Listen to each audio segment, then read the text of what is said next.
तारुफ सूरत अल-निसा। ये सूरत नबी करीम के मदीना मुनव्वरा हिजरत फरमाने के बाद के इब्तिदाई सालों में नाजिल हुई और उसका अक्सर हिस्सा जंग बदर के बाद नाजिल हुआ था। ये वो वक्त था जब मदीना मुनव्वरा की नौज़ायदा मुसलमान रियासत मुख्तलिफ मसाइल से दो चार थी।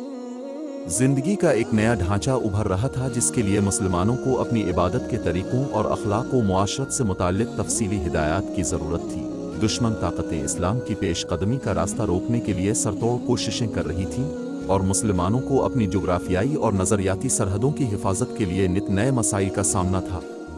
सूरा निसा ने इन तमाम मामलात में तफसीली हिदायत फराहम की है। चूँकि एक मुस्तहकम ख़ानदानी ढांचा किसी भी मुआशरे की बुनियाद होता है, इसलिए ये सूरत ख़ानदानी मामलात के बारे में मुफस्सल अहकाम से शुरू हुई है। चूँकि ख़ानदानी निज़ाम में औरतों का बड़ा अहम किरदार होता है, इसलिए औरतों के बारे में इस सूरत में तफसीली अहकाम अता फरमाए हैं और उसीलिए इसका नाम सूरत निसा है। जंग अहद के बाद बहुत सी ख्वातीन बेवा और बहुत से बच्चे यतीम हो गए थे, इसलिए सूरत ने शुरू ही में यतीमों के हुकूक के तहफ़्फ़ुज़ का इंतज़ाम फरमाया है और आयत नंबर 14 तक मिरास के अहकाम तफसील से बयान फरमाए हैं। ज़माना जाहिलियत में औरतों के साथ तरह तरह के जुल्म होते थे। इन मज़ालिम की एक एक करके निशानदेही की गई है और मुआशरे से उनका खात्मा करने की हिदायत दी गई है। निकाह व तलाक़ के मुफस्सल अहकाम बयान किए गए हैं और मियाँ बीवी के हुकूक मुतय्यन फरमाए गए हैं। ये मज़मून आयत नंबर 35 तक चला है, जिसके बाद इंसान की बातिनी और मुआशरती इस्लाह की तरफ तवज्जो दिलाई गई है।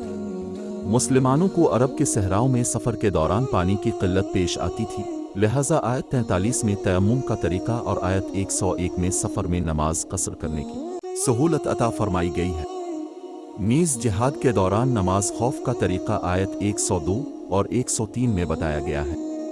मदीना मुनव्वरा में बसने वाले यहूदियों ने नबी करीम से मुआहिदा करने के बावजूद मुसलमानों के खिलाफ साजिशों का एक लामुत्तनाही सिलसिला शुरू कर रखा था। आयत 44 ता 57 और 153 ता 175 में उनकी बदअमालियों को वाज़े फरमाया गया है और उन्हें रास्त पर आने की तरगीब दी गई है।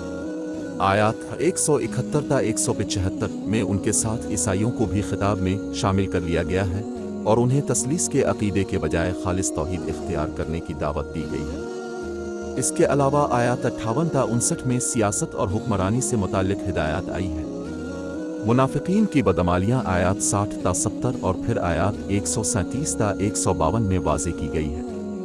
आयत 71 ता 96 जिहाद के अहकाम बयान करके मुनाफिकीन की रेशा दवानियों का पर्दा चाक किया है। इसी सियाक में आयत 92 व 93 में कत्ल की सज़ाएँ मुकर्रर फरमाई गई हैं। जो मुसलमान मक्का मुकरमा में रह गए थे और कुफ्फार के हाथों मज़ालिम झेल रहे थे, उनकी हिजरत के मसाइल आयत 97 ता 100 में ज़ेर बहस आए हैं। इसी दौरान बहुत से तनाज़ात नबी करीम के सामने फ़ैसले के लिए लाए गए।